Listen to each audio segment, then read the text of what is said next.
우리가 살아가고 있는 현대 사회는 17세기 근대 사회에 의해서 형성되었다라고 말할 수 있을 정도로 많은 영향력을 받았습니다. 스피노자나 존 로크로 대표되어지는 계몽주의는 중세 시대를 끝내고 새로운 시대를 우리에게 안겨다 주었던 것이죠. 사실 이성에 대한 확신을 기반으로 했던 계몽주의는 여전히 우리의 삶 가운데서 많은 영향을 미치고 있습니다. 그 이전까지만 하더라도 신앙에 대한 그리고 계시에 대한 확신을 가지고 살아갔던 이들은 근대 사회의 등장과 계몽주의의 형성과 함께 전혀 새로운 관점 속에서 세상을 바라보게 되었던 것이죠. 이런 측면에서 근대 사회의 등장은 종교적 가치에 큰 영향력을 미칠 수밖에 없었던 것이죠. 이전까지는 기독교 신앙에 대해서 어느 누구도 의심할 수 없었지만 근대 사회의 등장과 함께 특히 계몽주의적 사상이 유럽을 지배하면서부터 아무리 종교적 가치라고 할지라도 그것이 우리가 생각하는 일반적인 이성의 관점 속에서 판단 내려졌을 때 올바른 것인지 아니면 합리적인 것인지에 따라서 그 가치가 다른 방식으로 정해졌던 것이죠. 가장 큰 영향력을 미친 것은 복음서를 기반으로 하는 역사적 예수 연구라고 할 수 있을 것입니다. 사실 중세 시대에도 네 복음서가 각각 예수에 대하여 차이 나는 기록을 가지고 있다는 생각을 가지고 있었습니다. 페트루스 롬바르두스로 대표되어지는 조직신학이 본격적으로 발전하면서 성서를 체계적으로 정리하고 이해해야 된다는 생각들은 있었던 것이죠. 문제는 각 복음서가 가지고 있는 문학적 혹은 사회적 관점의 차이로 인하여 예수의 삶을 다른 모습으로 묘사하고 있음에도 불구하고 각 복음서가 가지고 있는 공통점에만 집중을 했지 각 복음서가 가지고 있는 차이점에 대해서는 무시하거나 외면하는 경향을 보여왔습니다. 하지만 계몽주의의 영향을 받아 발전하였던 역사적 예수 연구는 18세기 말부터 성경에 기록되어 있는 예수에 대한 서로 다른 차이들을 어떻게 이해해야 할 것인지, 아니 이러한 차이가 왜 발생하는 것인지에 대해서 계속해서 질문하고 또한 연구하기 시작했던 것이죠. 저는 개인적으로 한국 교회가 근본주의적 성향이 강하면서 동시에 반지성주의에 빠져 있다고 생각을 합니다. 그로 인해서 역사적 예수 연구라든가 계몽주의와 같은 단어들을 들으면 그저 심리적 측면에서 거부하고 보는 왜곡된 인식을 가지고 있다고 생각합니다. 물론 계몽주의라든가 역사적 예수 연구가 무조건적으로 옳다라고 하는 것은 아닙니다. 하지만 우리는 중세가 아닌 근대 사회 이후의 시대를 살아가고 있고 현대 사회는 많은 부분에 있어 이러한 역사적 예수 연구라든가 혹은 계몽주의적 인식을 무시한 상태에서는 신앙을 가질 수 없게 되어져 버린 것이죠.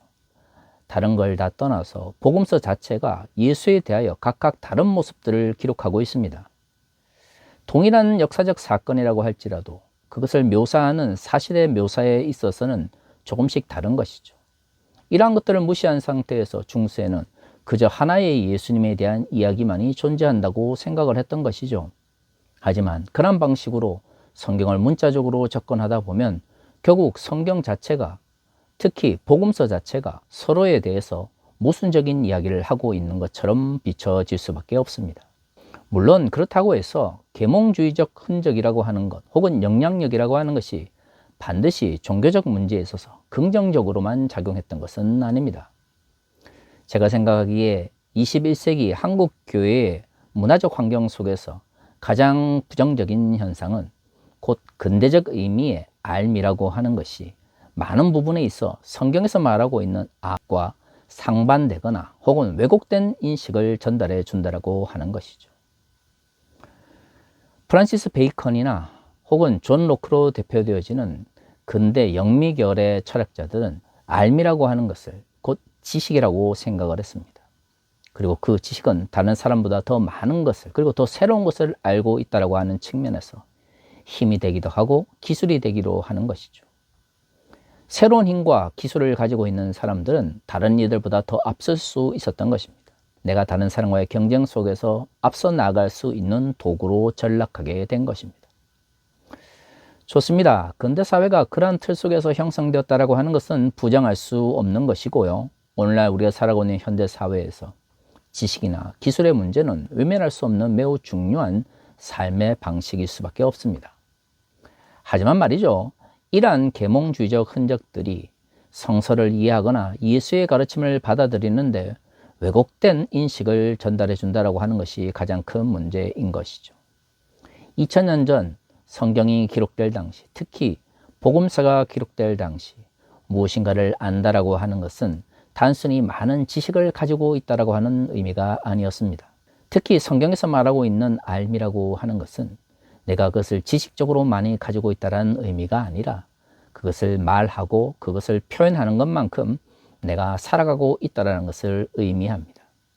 또한 현대적 의미의 뭔가를 인식하고 있다고 하는 것이 내가 그것을 이해하고 있다는 의미는 아닌 것이죠. 내가 뭔가를 이해하고 있다고 하는 것은 내가 그것을 다른 사람들에게 설명할 수 있다고 하는 것, 즉 성경의 표현대로 말하면 선포할 수 있고 또한 그 의미를 깨달아 그렇게 살아갈 수 있다는 것을 의미하는 것입니다. 하지만 계몽주의의 영향 속에서 살아가고 있는 현대인들은 내가 무언가에 대한 지식을 가지고 있다고 하는 것이 내가 그것을 이해하고 있다고, 더 나아가 그렇게 살아가고 있다고 착각을 하고 있습니다.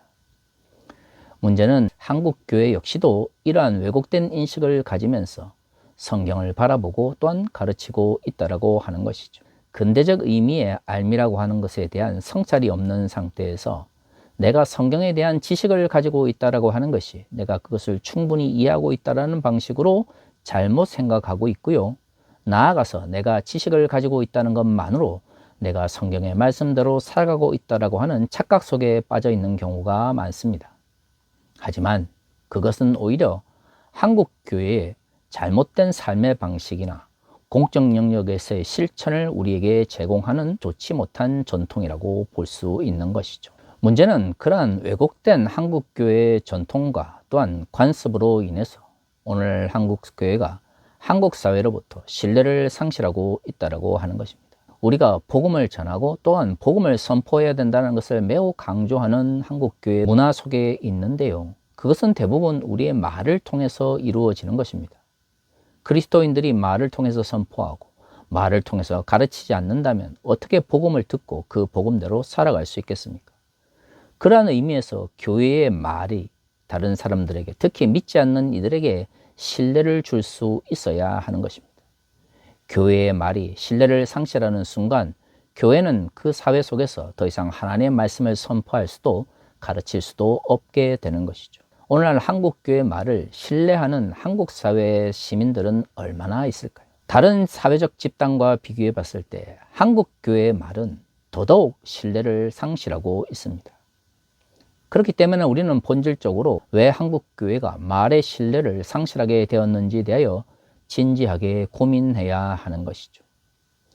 저는 두 가지가 가장 큰 문제라고 생각합니다. 첫 번째는 지식과 이해에 대한 왜곡된 인식으로 인해서 우리가 선포하는 대로 살아가지 못하고 있다고 하는 점입니다. 신약 성서에서 말하고 있는 듣고 알고 가르친다라고 하는 것은 우리의 삶 가운데서 그것이 표현되어지고 실천되어진다라고 하는 것을 전제로 하고 있습니다.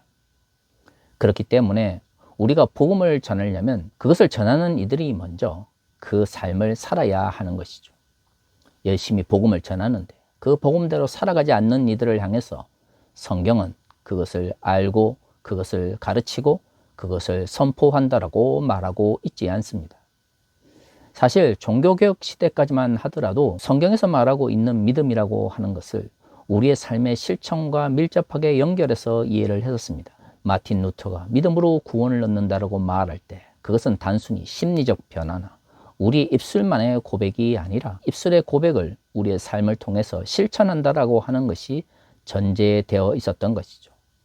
많은 이들이 마틴 루터를 연구하지만 그의 신앙에 대한 본질적 의미를 외면한 상태에서 근대적 개념을 가지고 마틴 루터의 글들을 읽어 나가면서 루터에 대한 왜곡된 연구들이 많이 나타나게 된 것입니다. 성경의 말씀을 지식적으로 많이 알고 있다가 아니라 내가 그것을 충분히 이해하고 있고 그렇기 때문에 그 가치에 따라서 살아간다라고 하는 것이 성경이 말하고 있는 삶의 총체적인 의미인 것입니다. 그리스도인들이 기독교적인 정보에 대해서 많은 이야기를 하고 있지만 그 정보와 지식이 과연 이해와 실천적 삶으로 표현되고 있는지에 대해서 고민해 봐야 합니다. 우리에게 있어서 믿음대로 살아가는 삶, 우리가 선포하는 대로 살아가는 삶이 없는 상태에서 계속해서 선포하고 그것이 중요하다라고 이야기를 하다 보니 어느 순간 교회의 말이 더 이상 힘을 가지지 못하게 된 것이죠. 한 3주 정도 부활절을 앞두고 야고보서의 말씀 대신 다른 본문을 살펴보았습니다. 우리가 다시금 야고보서의 말씀으로 돌아오게 되었는데요. 야고보서는 기본적으로 특별한 지역 공동체가 아니라 특정한 문화적 공통점과 기독교 신앙이라고 하는 일반적인 특징 속에서 형성되어진 공동체라고 볼 수가 있습니다. 특히 이 공동체는 고난의 문제로 인하여 믿음에 대하여 큰 위기를 가지고 있었던 것이죠.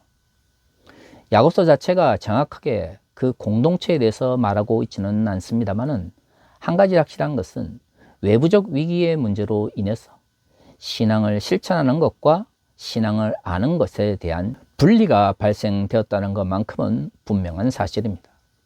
그렇기 때문에 야고보서는 끊임없이 우리가 알고 있는 것 그리고 선포하는 대로 살아가지 않는 것에 대해서 지속적으로 비판하고 있는 것이죠.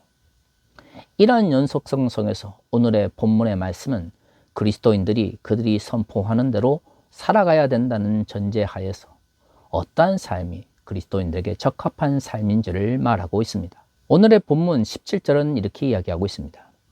오직 위로부터 난 지혜는 첫째 성결하고 다음에 화평하고 관용하고 양순하며 긍휼과 선한 열매가 가득하고 편견과 거짓이 없나니.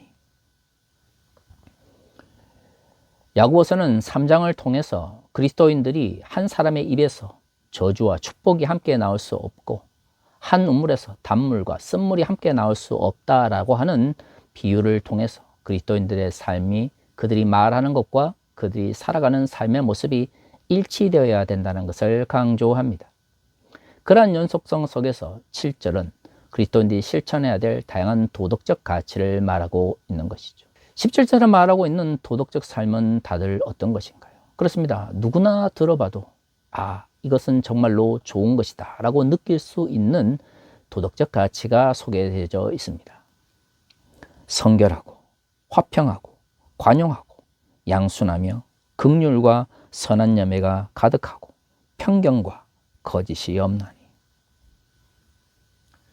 그런데 17절에서 말하고 있는 도덕적 가치들은 개인적 가치라기보다는 다른 사람과의 관계성 속에서 이루어지는 삶의 가치라고 하는 것을 알 수가 있는 것이죠.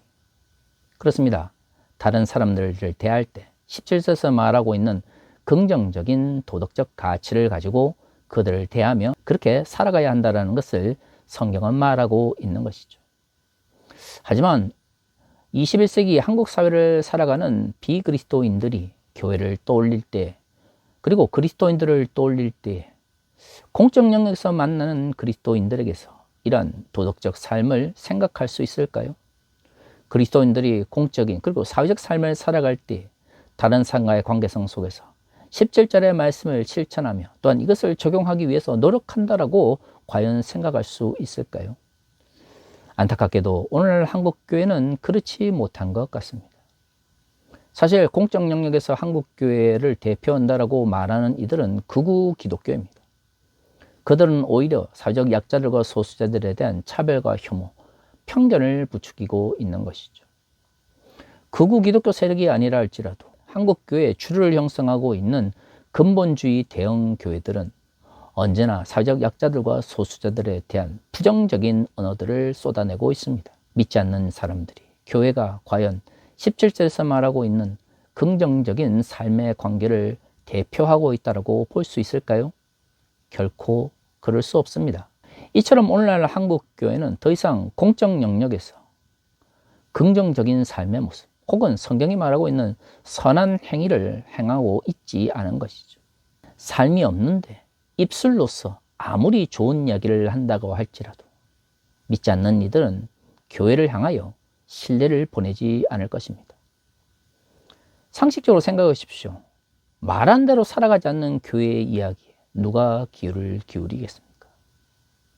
더구나 행위뿐만 아니라 실질적인 공적 영역에서의 언어적 표현들도 성경이 가르치고 있는 긍정적 가치와 반대되는 혐오와 차별과 편견을 표출하고 있는데, 어떤 믿지 않는 이들이 교회가 긍정적 삶의 가치를 대표한다라고 생각을 할까요?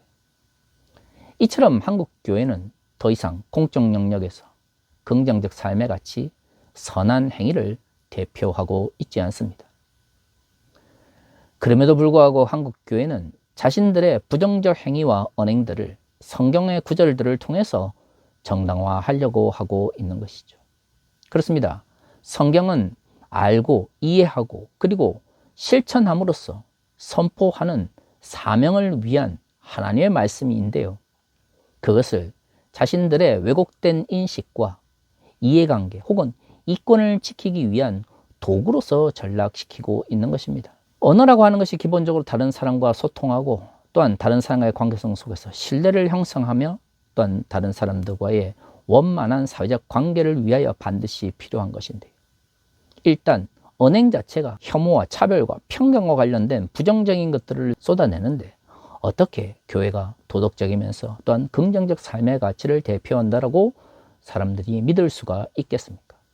더더구나 그들이 도덕적 삶의 가치를 표현한다 할지라도 정작 공적 영역에서 그렇게 살아가고 있지 않는데 어떻게 믿지 않는 이들이 교회의 말에 신뢰를 보낼 수가 있겠습니까? 그럼에도 불구하고 한국 교회는 성경에 대한 정보와 지식을 많이 가지고 있으면 내가 그것을 이해하고 있고 또한 그렇게 살아가고 있다고 착각하고 있습니다. 이러한 왜곡된 생각들과 가치들이 오늘날 한국 교회의 말의 신뢰를 떨어뜨리고 있는 것이죠. 하지만 말이죠, 과연 말의 신뢰를 상실한 교회가 그 시대 속에서 예수 그리스도의 복음을 선포하며 그들에게 주어진 시대적 사명을 감당할 수 있을까요? 결코 그럴 수 없습니다. 사회적 신뢰를 회복해야 됩니다. 이를 위해서는 혐오와 차별 그리고 편견을 부추기는 부정적인 언어들을 멈추고 성경이 가르치고 있는 도덕적 삶의 가치를 표현할 수 있는 언어를 공적 영역에서 표현해야 하는 것이죠. 그것이 없이는 믿지 않는 이들에게서 사회적 신뢰를 얻을 수가 없습니다. 하지만 그것만으로는 충분하지 않습니다. 결국에는 우리의 언행이 불일치하는 삶의 모습을 통해서 교회가 신뢰를 상실한 것처럼 이것을 사회적 신뢰로 바꾸기 위해서는 도덕적이고 그리고 긍정적인 삶의 가치들을 표현하는 것뿐만 아니라 그렇게 살아가기 위한 노력들이 필요한 것이죠. 18절은 이렇게 이야기합니다. 화평하게 하는 자들은 화평으로 심어 의의 열매를 거두느니라. 17절에서 말하고 있는 긍정적이면서 도덕적인 삶의 가치는 결국 18절의 화평의 문제와 의의 열매로 마무리될 수 있는 것이죠. 이러한 것들이 모여 궁극적으로 사회적 영역이나 공적 영역에서 표현되는 모습은 무엇일까요? 그렇습니다. 화평의 모습인 것이죠. 다른 사람들과 평화롭게 사회적 영역에서 자신들의 삶을 영위할 수 있는 것, 그것이 바로 화평입니다. 그리고 그것은 의의 문제, 공의와 정의의 문제와도 연결되어 있는 것이죠. 그저 막연하게 잘 지내라고 하는 것이 아니라 의의 열매를 거둘 수 있는 공의와 정의가 전제되어 있는 화평을 말하고 있는 것입니다. 이것은 단순히 말로 끝나는 것이 아니라 그리스도인들의 개인적 삶과 사회적 삶 그리고 공적 영역에서 반드시 실천되어져야 하는 것이죠. 아무리 좋은 말과 좋은 삶의 가치를 표현하고 말로 나타낸다 할지라도 그것이 사회적 신뢰로 바뀌기 위해서는 그 사회적 영역과 공적 영역에서 그렇게 살아가는 삶, 오늘 본문의 표현대로 말하면 화평과 정의와 공의의 모습으로 그것이 나타날 수 있어야 합니다. 사랑하는 성도 여러분, 한국교회가 몰락의 길에 서 있습니다. 왜 그렇게 되었습니까? 그렇습니다. 선한 행위, 도덕적 가치를 실천하지 않기 때문입니다. 오히려 하나님의 말씀을 자신의 이권과 이해관계를 지키기 위한 도구로 전락시켰던 것이죠. 특히 기독교 극우 세력들은 하나님의 말씀을 가지고 자신들의 정치적 이념이나 이권을 지키는데 남용하고 있습니다. 언행의 불일치가 교회의 말의 신뢰를 약화시키고 있는 것이죠. 지금이라도 한국교회는 변화해야 합니다. 아름다운 삶의 가치, 도덕적 삶의 문제에 대해서 진지하게 고민해야 되고요. 그것은 반드시 사회적 영역과 공적 영역에서 화평과 정의, 공의의 열매로서 맺어져야 하는 것이죠. 그러기 위해서는 단순히 떠벌리는 것이 아니라 치열하게 살아가기 위한 그리스도인들의 성찰과 노력이 반드시 필요한 것입니다. 새로운 한국교회의 모습을 꿈꿉니다. 그것이 없다면 더 이상 한국교회는 미래를 가질 수가 없게 될 것입니다. 다 같이 기도하겠습니다.